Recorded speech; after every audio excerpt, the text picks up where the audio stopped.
Vamos ficar de pé e ler, abrir nossas Bíblias. Abra aí no Salmo 127. Vamos fazer alguns comentários aqui, usando a inspiração e a instrução desse Salmo, naturalmente também considerando outros trechos, e partes da Escritura. E eu creio que Deus há de falar aos nossos corações. Eu creio que falar de família é algo que está no coração de Deus. E como foi já comentado aqui, certamente os irmãos já ouviram, é muito desafiador falar de família, viver família nos dias que vivemos. Mas existe um Deus que está cuidando de tudo. Você achou o Salmo? Amém? Acompanhe então a leitura. Eu estou usando a Nova Almeida atualizada, é a versão que nós adotamos lá na abolição. E diz assim o texto, lá no versículo 1: se o Senhor não edificar a casa, em vão trabalham os que a edificam. Se o Senhor não guardar a cidade, em vão vigia a sentinela. Será inútil levantar de madrugada, dormir tarde, comer o pão que conseguiram com tanto esforço. Aos seus amados, ele o dá enquanto dormem. Herança do Senhor são os filhos, o fruto do ventre, seu galardão. Como flechas na mão do guerreiro, assim são os filhos da sua mocidade. Feliz o homem que enche deles a sua aljava, não será envergonhado quando enfrentar os seus inimigos no tribunal. Vamos orar? Pai Santo, já te louvamos aqui com cânticos, a nossa vida material, nosso envolvimento com a tua casa, mas queremos e precisamos, ó Pai, desse alimento que vem do alto, que é a tua palavra para nós. Não é um recado do homem, não é um recado do pregador, somos apenas um veículo dessa palavra que é viva e eficaz, esse alimento do alto tão necessário para a nossa vida. Então eu oro pedindo que haja sim um mover de Deus, um convencimento de Deus, um entendimento forjado, gerado pelo Espírito Santo, na minha vida, na vida dos meus irmãos, dizendo que o Senhor me ajude a transmitir aquilo que é teu, a tua palavra, que o Senhor já santificou, que o Senhor inspirou. Então Deus, fala conosco.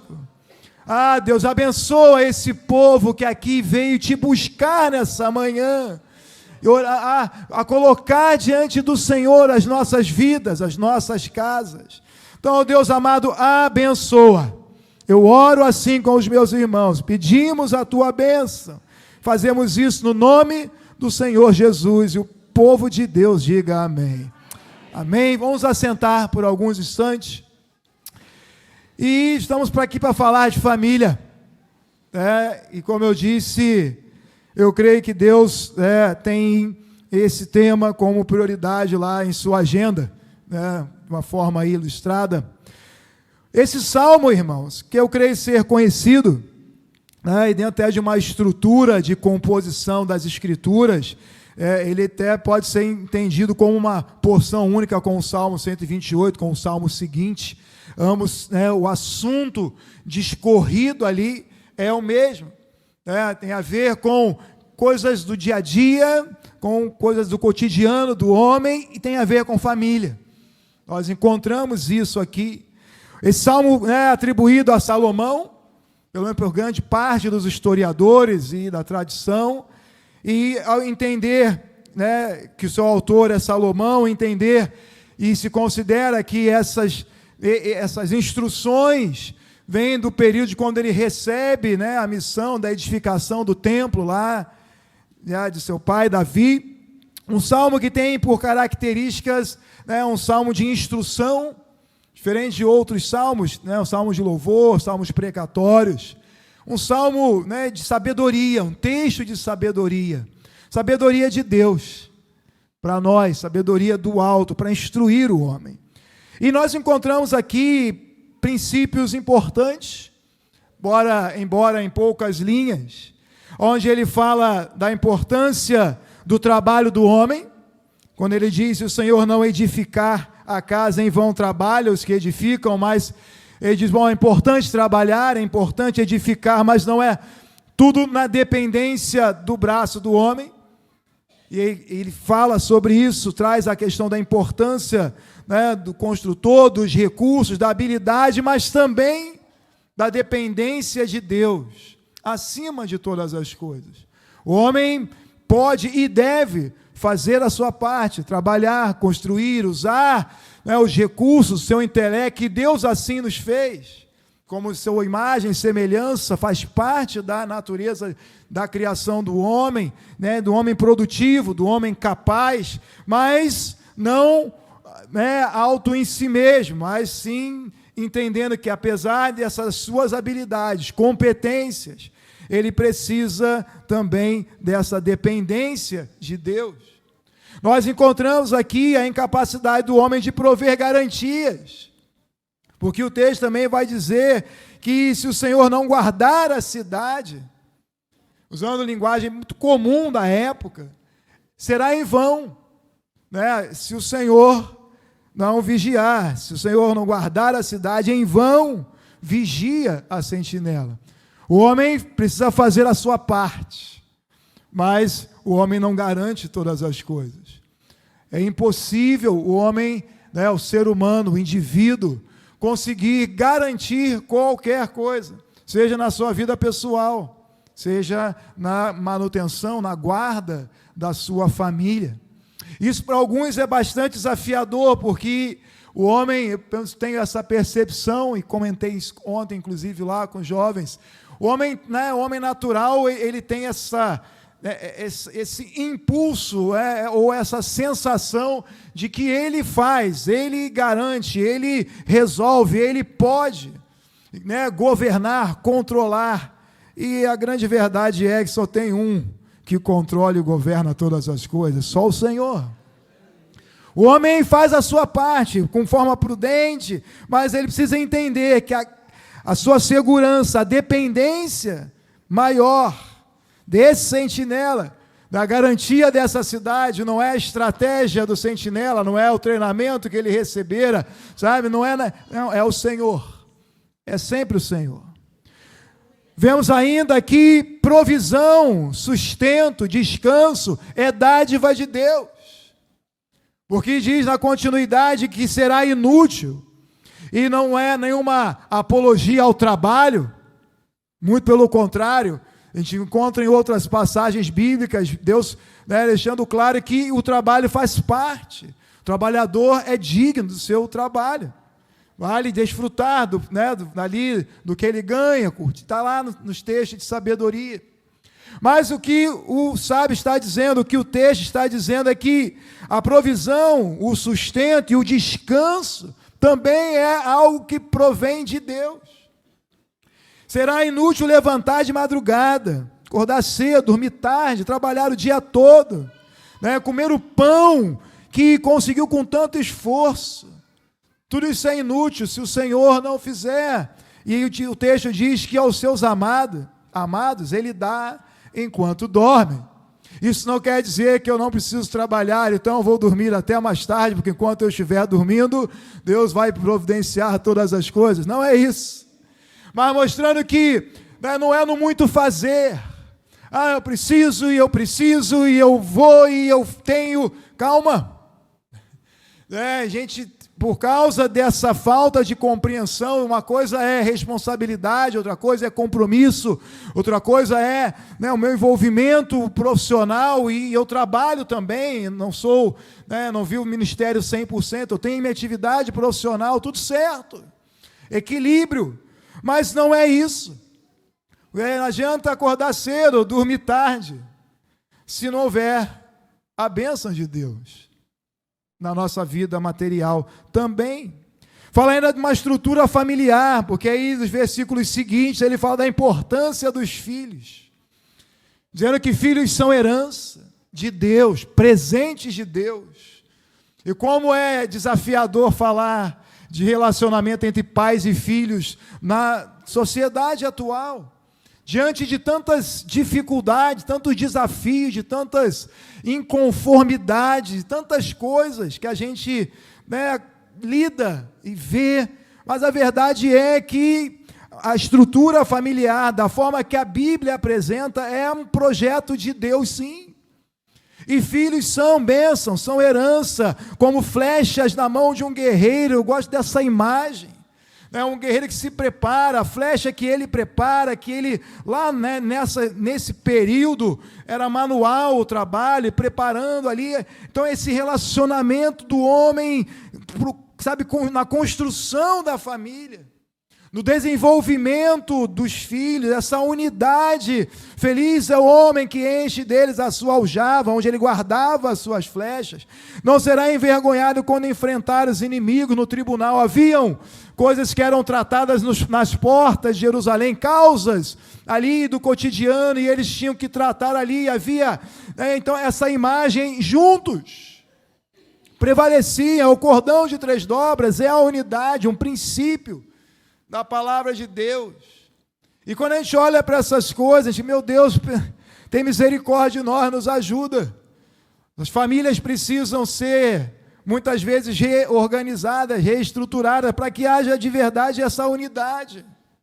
Não é um para cada lado, não é cada um por si, não é esse o projeto. Não é essa, a direção de Deus. Todas essas coisas, irmãos, são importantes e fazem parte da nossa vida.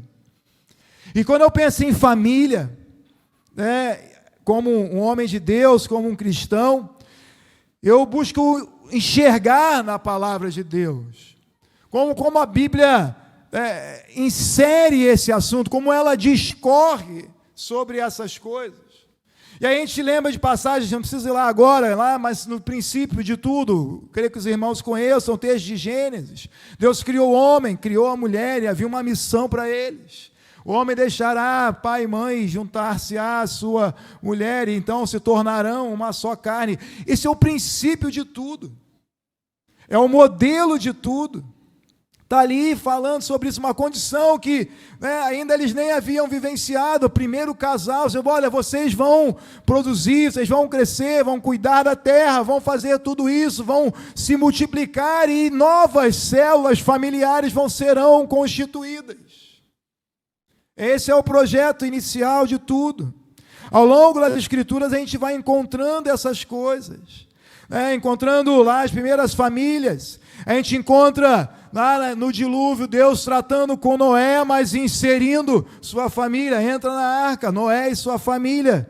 Você encontra nos 10 mandamentos, honra teu pai e tua mãe, o único mandamento com promessa para que se prolongue os dias de sua vida. Deus instruindo e o assunto família.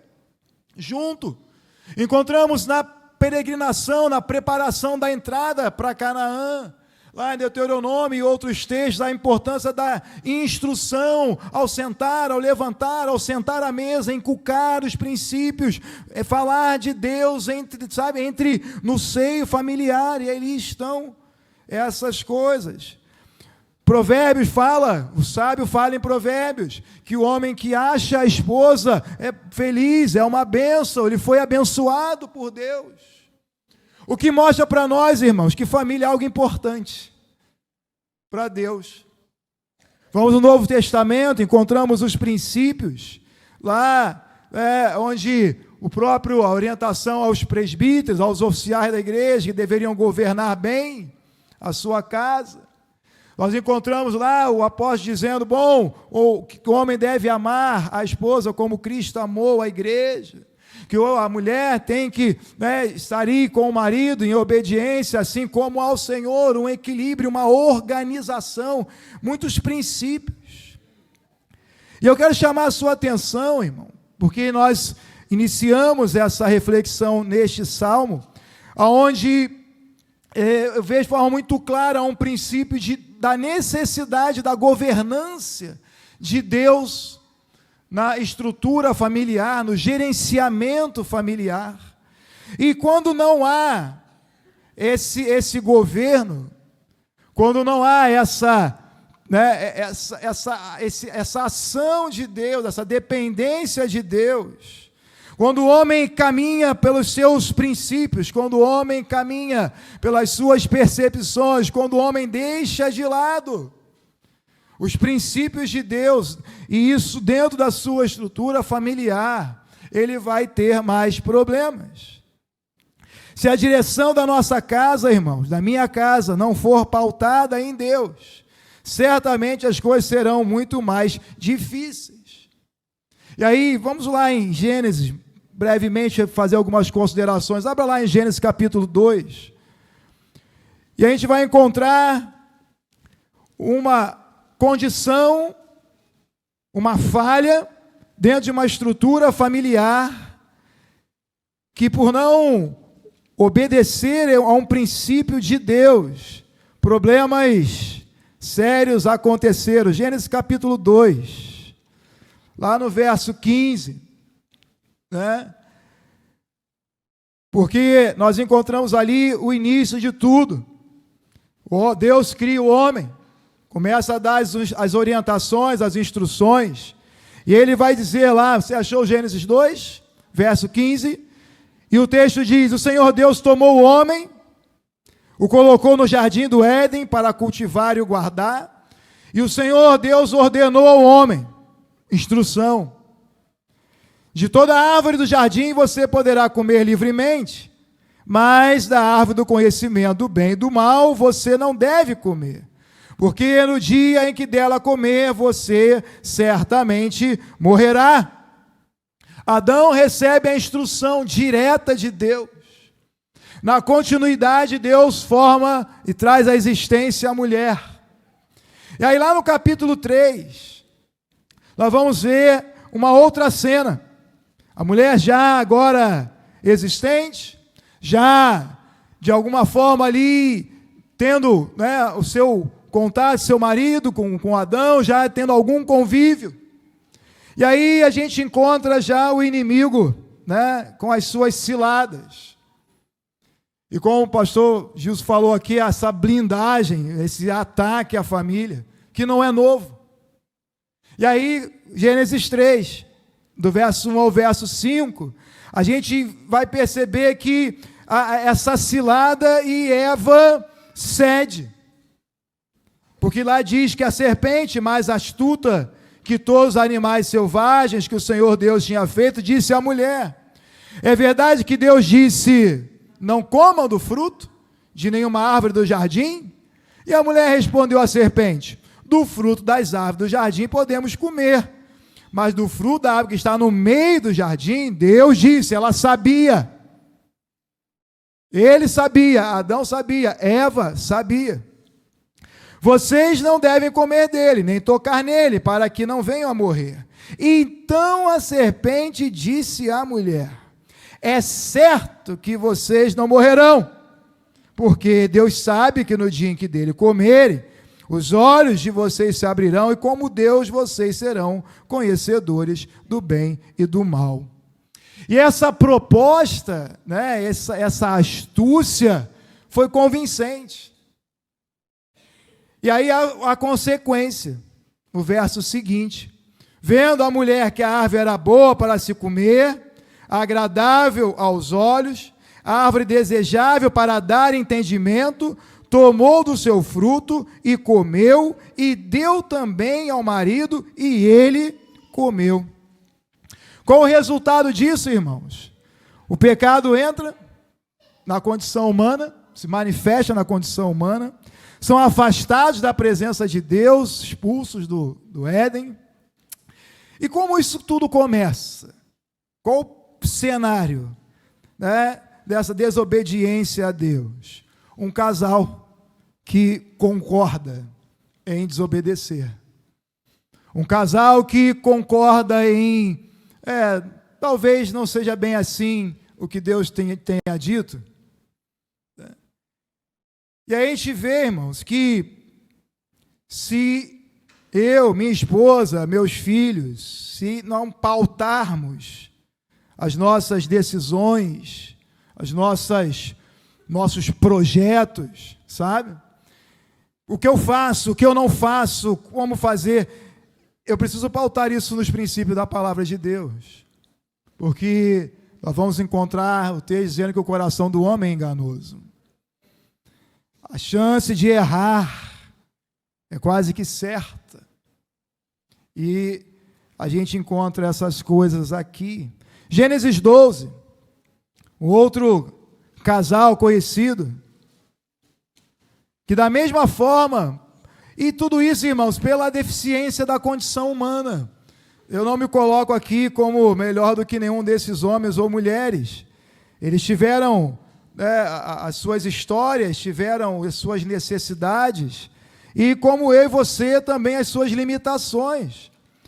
Mas podemos aprender com eles, podemos aprender com esses relatos e princípios.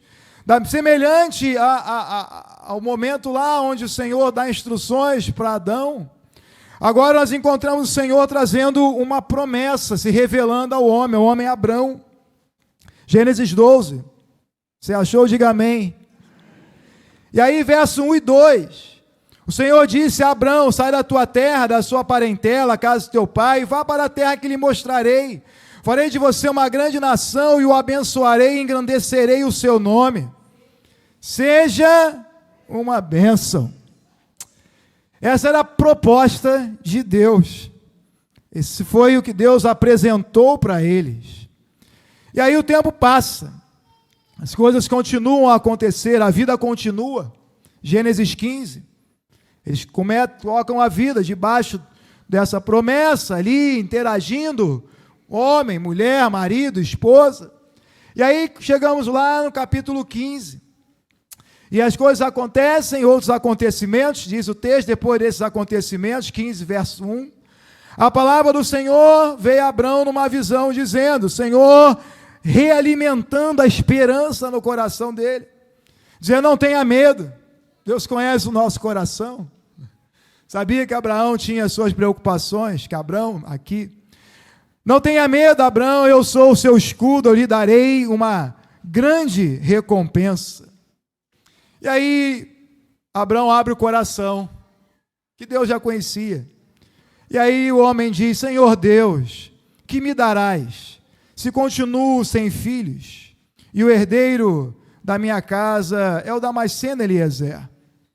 Abrão continuou, tu não me deste descendência, e um servo nascido da minha casa será o meu herdeiro. Então o verso 4 diz, eis que a palavra do Senhor veio ele dizendo, esse não será o seu herdeiro. Pelo contrário, aquele que será gerado por você, esse será o seu herdeiro. Então o Senhor levou para fora e disse, olhe para os céus, conte as estrelas e se puder contá-las. E ele lhe disse, assim será a sua posteridade. Que bênção, que promessa. Diz o texto no versículo 6 que Abraão creu. Isso foi lhe atribuído como justiça. E aí a gente pensa na condição do homem, diante desses desafios. Ele era avançado em idade, o texto mais à frente traz essa informação, sua mulher, fisicamente impossibilitada, estéril. E ele enxergando apenas ali, era uma tradição, era um costume, quem vai herdar então é esse meu funcionário, é esse homem que está aqui, porque eu não tenho. E Deus traz ali um ânimo, uma promessa, e diz o texto que ele creu. E aí a gente chega no capítulo 16, capítulo seguinte, aonde a gente vai mais uma vez ter a oportunidade de ver esse gerenciamento numa estrutura familiar de um casal diante de uma situação. E aí a gente encontra lá no capítulo 16, verso 1, ora, Sarai, mulher de Abrão, não lhe dava filhos, mas tinha uma serva egípcia, chamada Agar. E aí ela começa a pensar, irmãos, em resolver, em agir dentro dos princípios humanos. Então Sarai disse a Abrão, eis que o Senhor me impediu de dar à luz filhos, tome, pois, a minha serva, talvez assim eu possa ter filhos por meio dela. E Abraão concordou com a palavra de Sarai. Então Sarai, mulher de Abrão, tomou Agar, sua serva egípcia, e deu por mulher a Abrão, seu marido. E depois que ela já estava morando durante 10 anos na terra de Canaã. E aí eles decidem, bom, vamos resolver isso. E a mulher tem uma boa ideia. Chama o marido, olha, eu não consigo gerar filhos. E aí ela certamente, entendendo né, o desconforto de Abrão, porque era naquela sociedade um sinônimo de falta de bênção, o homem não ter filhos, não ter o seu herdeiro, eles vivendo essa limitação, embora houvesse uma palavra de Deus sobre a vida deles. E aí o homem tem que lidar com as circunstâncias, tem que lidar com a fé, tem que lidar com as circunstâncias, tem que lidar com o seu coração e no meio de tudo isso, o risco de eu decidir resolver de outra forma. E aí a gente encontra a consequência na continuidade lá. Verso 4, aí do mesmo capítulo, onde vai estar dizendo lá, ele teve, Abrão, relações com Agar, ela ficou grávida. Ao saber que estava grávida, Agar começou a olhar com desprezo para a sua senhora. Isso vai trazer consequências. Então Sarai disse a Abrão, seja sobre você a afronta que é feita a mim. Começa uma tensão entre os dois agora por causa disso. Eu mesmo pus a minha serva em teus braços. Ela, porém, vendo que engravidou, me olha com desprezo. Que o Senhor julgue entre mim e você. O problema agora virou entre Abrão e Sarai. De uma situação constituída por eles. Já haviam as dificuldades, já haviam toda uma circunstância, e eles geram mais problemas. Mais problemas. Abrão responde, verso 6, você continua a ter controle sobre a sua serva, faça com ela o que melhor lhe parecer. Então Sarai a humilhou e Agar fugiu da presença dela. E a história vai continuar, e aí vem Ismael e toda aquela tensão, todo um problema, né, que até entendemos hoje num panorama aí, olhando lá para a Palestina e tal, não vem ao caso, mas muitos problemas, tensões que surgiram por quê? Porque o homem tem dificuldades de esperar em Deus, de confiar, de depositar de verdade as suas necessidades, as suas carências, para que Deus possa prover, para que Deus venha suprir, para que Deus venha dar de verdade a direção e assim eu seguir. Mas todos nós somos vulneráveis a isso, irmãos. E aí a conclusão é que ações não pautadas na direção de Deus trarão problemas. E não é diferente na minha vida pessoal, não é diferente na minha família. Podemos encontrar e citar outros exemplos. A gente olha para Ana, seu marido, Eucana, e ela da mesma forma, com Penina, aquela estrutura familiar, não precisa ir lá em 1 Samuel, aquela estrutura familiar não era um modelo, porque ter, né, mais de uma esposa não é um princípio, nunca foi da palavra de Deus, fazia parte da sociedade, era comum. E aí, mais uma vez, aquilo que é comum a uma sociedade, aquilo que é uma prática comum, e eu importo isso para a minha vida, eu tenho um risco maior de ter problemas. E da mesma forma, eles têm problemas lá. Ainda nesse início do livro de Samuel, pensando em relacionamentos familiares, a gente encontra uma palavra dura ao sacerdote Eli, lá no meio do capítulo 2, porque o texto vai dizer, porque apesar de eu ter Deus falando, te separei, te coloquei como sacerdote, você honrou mais os seus filhos do que a Deus. E aí a gente percebe, irmãos, que quando nós não pautamos a nossa vida de verdade em cima dos princípios da palavra de Deus, as consequências vêm. Olhando para esse homem, eu comentei isso ontem lá no nosso jejum, porque educação de filhos é um desafio, né? E Eli negligenciou. Seus filhos estavam há muito tempo fazendo coisas erradas como sacerdotes, corrompendo os sacrifícios, fazendo coisas, né, pesadas. Mas por alguma razão, Eli não interferiu. E a negligência, irmãos, na condição de pais, seja pelo distanciamento total, deixar fazer o que quiserem, seja pela, hiperproteção.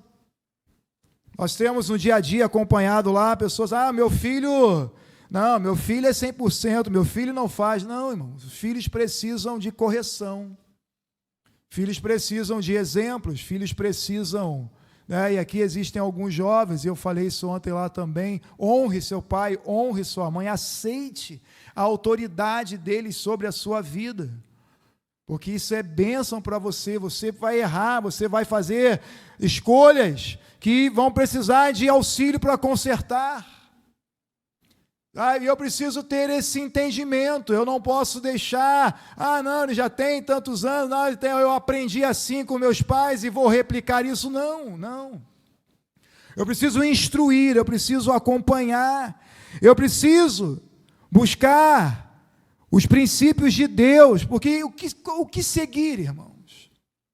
O que seguir?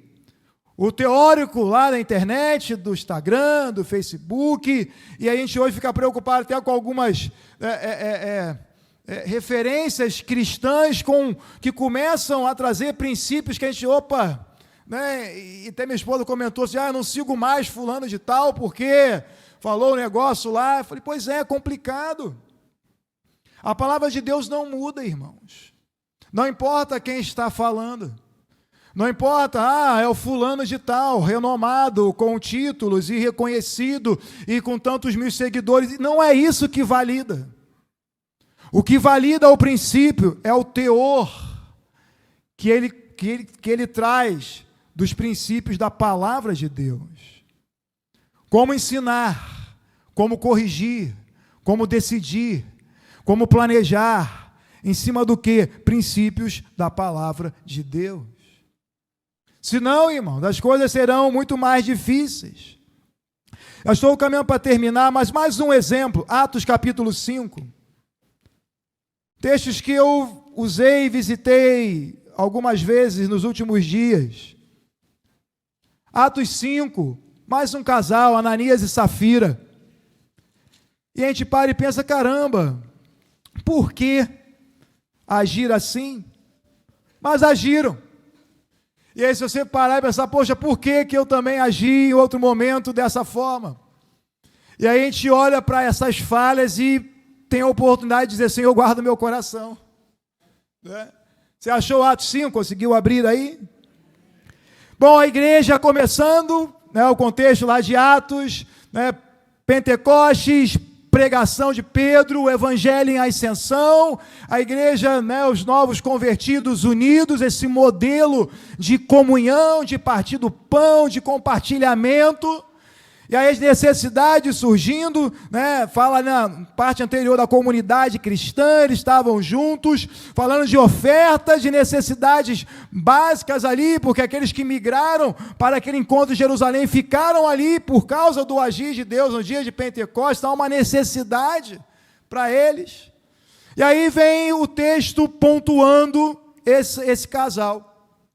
Atos 5, verso 1. Entretanto, certo homem chamado Ananias, com sua mulher, Safira, vendeu uma propriedade. Bom, se você voltasse alguns versículos, vai dizer que as pessoas estavam vendendo, lá no verso 34 do capítulo anterior, não havia nenhum necessitado entre eles, porque os que possuíam terras ou casas, vendendo-as, traziam os valores correspondentes e os depositavam aos pés dos apóstolos. Então se distribuía cada um conforme a necessidade. Cada um vendia, vou contribuir, vou colaborar, vendi, portanto, está aqui, apóstolo, toma tudo aqui, eu vendi por esse valor, usa aí, abençoa aí, administra da melhor maneira. E aí esses homens estavam ali, esse casal estava ali, e eles vendem a sua propriedade também. Mas olha o que diz o verso 2. O que eles fizeram? Olha para o coração, irmãos. Porque não é o exterior que pesa de verdade no fim das contas. O verso 2 diz, mas ele reteve uma parte do dinheiro. Vendi por X mil reais o terreno. Vou guardar uma parte e vou entregar o restante para os apóstolos. Vou dizer que foi aquele valor. Foi exatamente isso. E aí o texto continua dizendo que, o que está escrito aí na sua Bíblia? Que Safira estava ciente. Foi um acordo. Foi uma decisão. E a gente percebe que o problema se repete. Adão e Eva concordam. Abrão, Sarai concordam. Ana, Eucana concordam. Ananias e Safira concordam. Concordam em não obedecer aos princípios da palavra de Deus. Isso é um alerta, irmão, para nós. E aí a consequência, que você conhece o texto, é trágica. E Safira, ciente disso, levando o restante, depositou aos pés dos apóstolos, dizendo, olha, estamos contribuindo, estamos trazendo a nossa contribuição. A questão não era o montante, não era o valor, era a prática, aquilo que estava no coração. Então Pedro disse, Ananias, por que você permitiu que Satanás enchesse o seu coração, para que você mentisse ao Espírito Santo, retendo parte do valor do campo? E aí o texto vai continuar dizendo que esse homem morre, verso 5, leva ele para fora. Alguns instantes depois, em torno de 3 horas depois, sua mulher chega, lá no versículo 7, sem saber o que tinha acontecido. É perguntado a ela, diga-me, foi por este valor que vocês venderam aquela terra? Sim, foi. Então Pedro disse, verso 9, porque vocês entraram em acordo para tentar o Espírito do Senhor. Por que vocês fizeram isso? Por que o casal decidiu fazer o que... Irmão, se você tem uma esposa, serva de Deus, você está no lucro. Porque quando você quiser fazer algo, aí você, não, isso não é de Deus, que bom. Ou ao contrário, o homem quer fazer, a mulher diz não, ou a mulher quer fazer, o homem diz não, por quê? Por que não? Vamos orar, porque isso não é de Deus, que bom. Quantas vezes isso acontece, vou fazer e tal, ela, olha, é isso mesmo que tu vai fazer, e a gente balança ali, tem que baixar a guarda, ou vice-versa, fulano, eu vou pegar, vou acontecer, vou fazer, eu não vou mais fazer, e a gente vai na palavra, é isso mesmo. E a gente encontra uma necessidade de um acordo em conformidade com a palavra de Deus, irmão. E aí é bênção para nós. Aí é bênção para a nossa casa. Mentiram juntos, morreram juntos. Uma decisão tomada em conjunto. Ambos concordaram em enganar desnecessariamente. Por quê?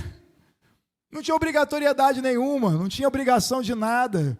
Precisava dizer, olha, vendi por tanto, mas olha, eu estou precisando, fico, sabe, tentando ser prático aqui, não precisava. Para que enganar? Não podemos, irmãos, pensar dessa forma. Percebemos que muitas circunstâncias podem interferir em nossas casas, trazendo para nós, no dia a dia, interferir em nossa vida familiar. Percebemos que o nosso desafio é buscar a direção de Deus para nos ajudar a conduzir as nossas famílias. Eu preciso, não sei tudo, nem tenho pretensão de saber, sabe? Pastores são perfeitos, não, nós precisamos da ajuda de Deus também. Pastores têm dificuldade nas suas famílias também, as circunstâncias também estão lá, também preciso saber a direção, também preciso saber como lidar com meus filhos, também preciso saber como lidar com a minha esposa, também preciso saber como gerenciar a minha casa, também preciso. Precisamos sempre voltar ao princípio. Não podemos ter posturas ou tomar decisões em nossas casas pautadas em práticas da sociedade ou princípios pagãos. Cuidado com isso, irmãos. Cuidado com isso. Cuidado com, sabe, com esse movimento aí, a gente acaba sendo repetitivo, mas né, dos coaches, e está no meio evangélico, e tem lá um monte de intenção né, secundária, todo um aparato técnico de convencimento. Cuidado, irmãos. Cuidado. Fica com a palavra de Deus. Fica com a Bíblia, irmãos. Os dias são maus. Ah, como vou ensinar meus filhos? Como é que ele vai? Vai para a palavra com ele, ensina a palavra para ele. Pedro diz, para onde nós iremos? Só tu tens as palavras de vida eterna. Princípios, irmãos, princípios. Vamos lembrar de Josué, quando ele diz, eu e a minha casa serviremos ao Senhor. Onde muitos entendem que isso é uma promessa, não é. Isso foi uma postura. Havia uma instabilidade no coração do povo, altos e baixos. E ele estava lá, chegando no fim, cumprindo né, a missão ali, de distribuir a terra e tal, sabendo daquela condição do povo, diz, bom, quanto a vocês, toquem a vida como vocês quiserem, eu vou fazer o necessário, buscar em Deus, para que eu e a minha casa continuemos a servir a Ele. Postura diante de desafios que nós vivemos constantemente. Precisamos, irmãos, constantemente pôr nossas casas debaixo do governo de Deus. E aí a gente volta ao salmo introdutório do texto. Por quê? Porque se não for assim, se o Senhor não edificar, não validar, o meu trabalho vai ser em vão. Se o Senhor não edificar, Ele usa a imagem né, do construtor da casa, com habilidade, com planejamento, mas se o Senhor não abençoar, eu posso construir o que eu quiser e eu não vou desfrutar disso. É como se Salomão estivesse entendendo que ele construiria um grande templo, mas aquilo não era tudo e não foi. Porque o templo foi destruído. Porque o povo deixou a desejar. O que o próprio Salomão, na continuidade da vida, deixou a desejar. Porque se o Senhor não edificar o que fazemos, tudo será em vão. Se Ele não guardar, irmãos, em vão gastaremos nossa energia. E o recado dessa manhã, para mim, para nós, precisamos estar debaixo do governo de Deus. Pode parecer óbvio, mas viver assim é um desafio para a carne do homem, para a nossa condição humana. Precisamos, irmãos, submeter nossos planos e projetos a Deus. Ah, eu queria tanto, submeta. A vontade de Deus é boa, perfeita e agradável. E esse versículo vem precedido de um outro que diz que eu preciso renovar a minha mente. Eu preciso aprender a me submeter para provar da boa, perfeita e agradável vontade de Deus, que não quer dizer que eu não vou ter problemas. Porque no mundo teríamos tribulações, o Senhor já havia dito, mas eu posso piorar as coisas. Eu acabo arrumando mais problema pela minha incapacidade de me submeter a Deus. Eu preciso me submeter aos ensinamentos da palavra. Ah, eu sou inteligente, eu sou isso, eu sou aquilo, eu conquistei, eu tenho informação aqui e ali, que bom! Mesmo assim, submeta a sua mente, o seu coração aos ensinamentos de Deus. Você não é autossuficiente. Você não sabe, eu não sei tudo. Eu não tenho todas, eu não vou estar certo sempre, mas e muitas vezes, creio eu que eu não estou. humanamente falando. Nós precisamos nos submeter a esperar e confiar, crendo que o Senhor é fiel. E aquele que começou a boa obra é fiel. Pastor, mas na minha casa só tem eu servindo. Confia no Senhor, irmãos. Confia. Lembra lá do carcereiro? Paulo disse para ele: você e a sua casa. Deus tem planos, Deus tem projetos. A sua vida é alvo da graça de Deus. A sua casa é alvo do favor de Deus. Então, creia nisso e peça ao Senhor para te ajudar a fazer a sua parte, edificar, trabalhar, mas que o Senhor traga a garantia. Mas que o Senhor valide, que esteja de acordo com a vontade de Deus. E assim, irmãos, eu creio que o Senhor fortalecerá nossas casas, nossas famílias. Por mais que ao meu entendimento humano, hoje as coisas estejam muito difíceis. Eu não sei como você chegou aqui. Eu não sei qual é a sua história de vida. Eu não sei qual é a sua história familiar. Mas o que eu sei, que você sabe, que nós servimos a um Deus que vai além daquilo que nós pedimos ou pensamos. E nós precisamos, irmãos, entender a vontade de Deus em tudo. E quando eu penso em vida familiar, não é diferente. Que o Senhor nos ajude, que o Senhor abençoe a tua vida, que o Senhor guarde a tua casa, amém? Que o nome do Senhor seja glorificado nesse lugar e nas nossas famílias. Vamos aplaudir ao Senhor, amém?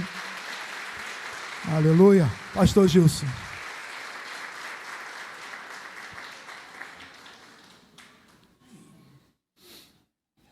Amém. Obrigado. Glória a Deus.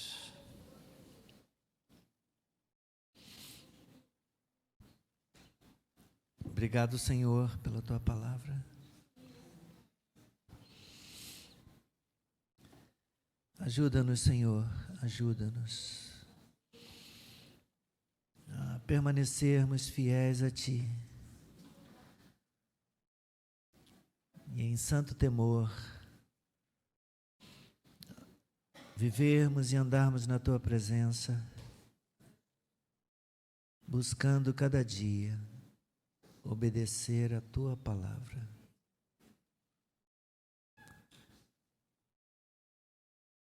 O Senhor nos alcançou, o Senhor veio até nós.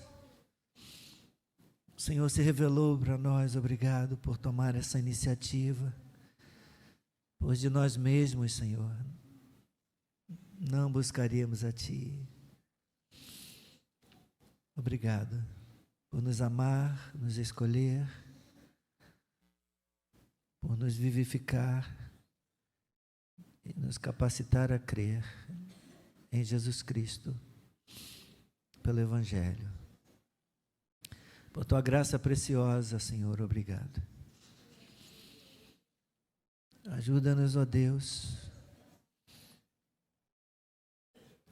pelo Teu Espírito Santo que foi derramado sobre nós, que habita em nós. Ajuda-nos a viver em obediência. Enche-nos todos os dias.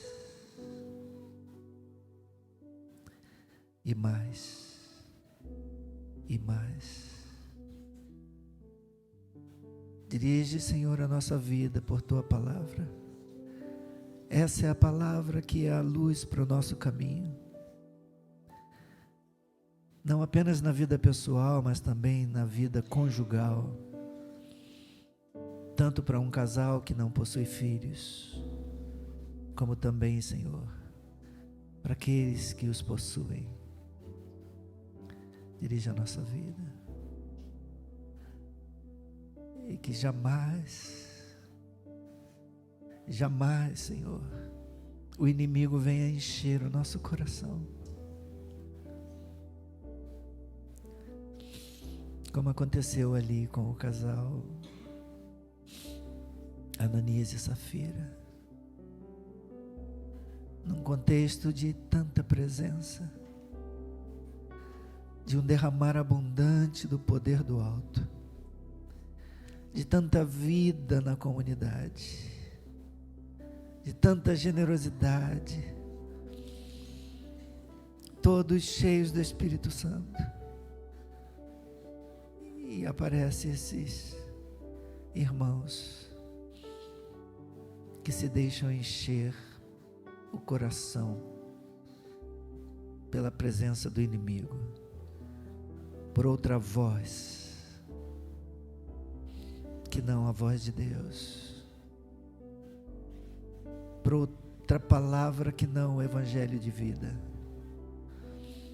Ajuda-nos, ajuda-nos, Senhor. No tocante à salvação, só o Senhor salva.